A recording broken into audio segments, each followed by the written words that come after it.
Welcome to the Compact History Podcast from compacthistory.com, formerly 5-Minute History, where we unpack the past in smart, snack-sized episodes.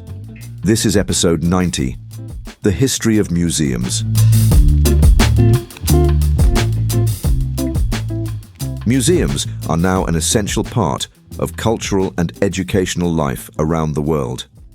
Whether grand institutions housing priceless artworks or small specialized collections tucked away in local towns, museums serve as guardians of humanity's collective memory.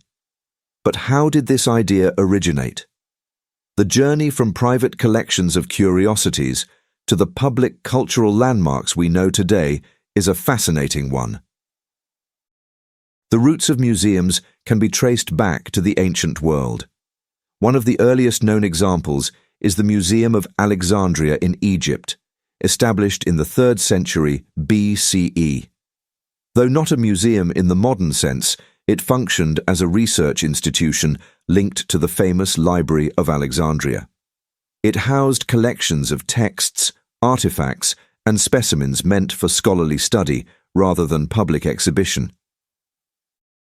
Similarly, in ancient Mesopotamia, temples often preserved collections of rare objects and artifacts, primarily for religious or ceremonial purposes.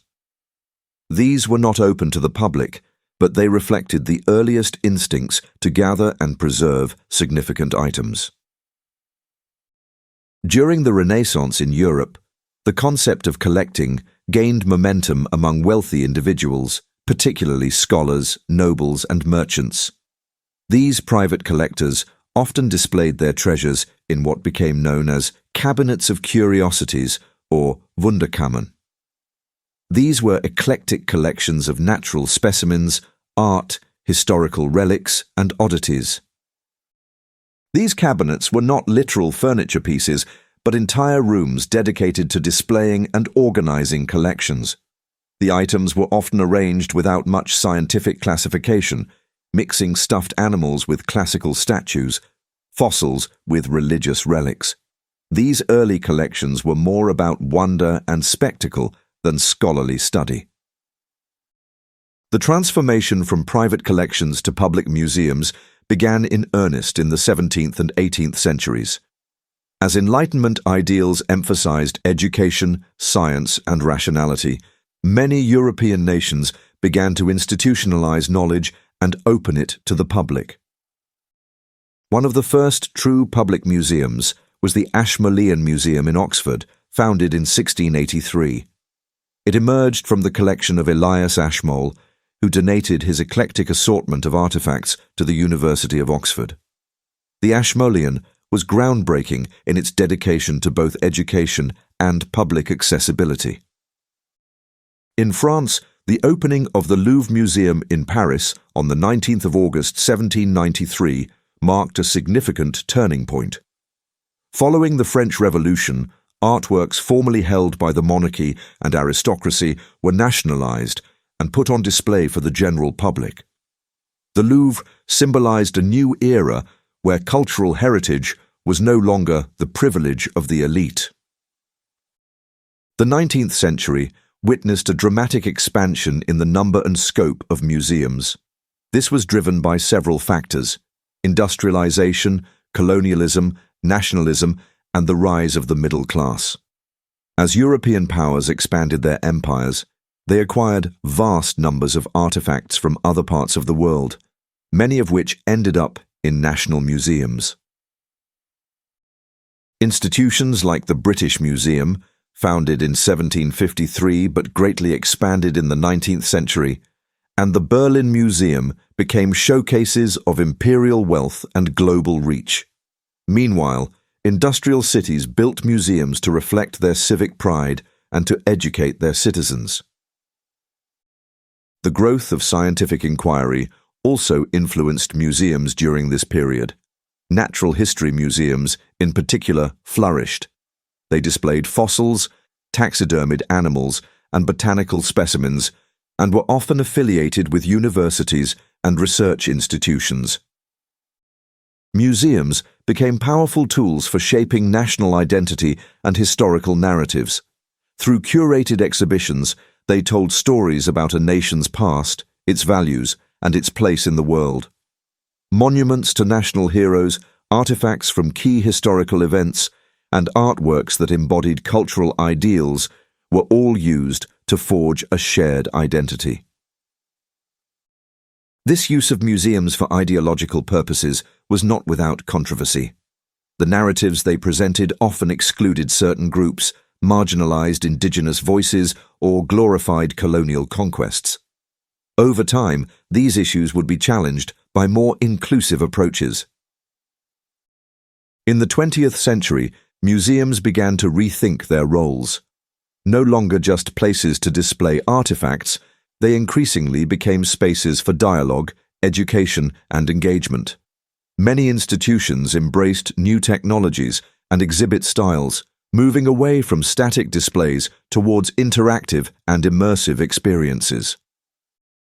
The rise of community-based museums and local heritage projects reflected a broader shift towards inclusivity and representation. Museums started to acknowledge and address historical wrongs, including the acquisition of artifacts during colonial rule. Repatriation of cultural heritage has become a significant topic, with institutions like the British Museum facing calls to return items such as the Benin bronzes and the Elgin marbles. The concept of the museum expanded further with the introduction of children's museums, science centres, and virtual museums accessible via the Internet. These developments broke down barriers to access and encouraged lifelong learning for diverse audiences. Despite these positive changes, museums still face significant challenges. Funding cuts, political interference, and debates over ethical curation remain persistent issues. There is an ongoing debate about the role of sponsorship and the influence of corporate interests on exhibitions and acquisitions. Questions about what should be preserved, who decides what is displayed, and how histories are told continue to provoke discussion. As society evolves, so too must museums, reflecting a wider range of voices and perspectives. The digital revolution has opened new possibilities for museums. Digitized collections, online exhibitions, and virtual tours allow institutions to reach global audiences like never before. During the COVID-19 pandemic, many museums turned to digital platforms to stay connected with the public, offering webinars, educational videos, and interactive content.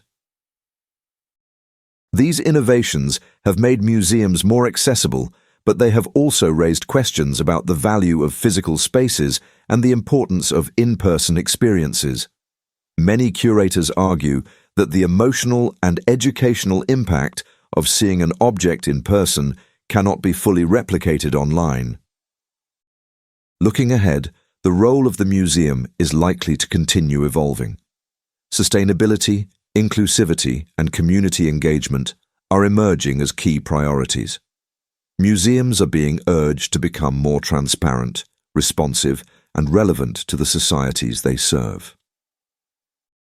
There is also a growing interest in decolonizing museum practices, reassessing how collections were acquired, and reconsidering how stories are told. The aim is to create institutions that are not just repositories of the past, but active participants in shaping the future. In essence, museums are mirrors of the societies that build them. As values and priorities shift, so too will the missions of these cultural spaces. What will remain constant, however, is their unique power to connect people with the past and inspire curiosity about the world. From ancient temples to digital databases, the history of museums is a testament to our enduring desire to preserve, interpret, and share the story of humanity.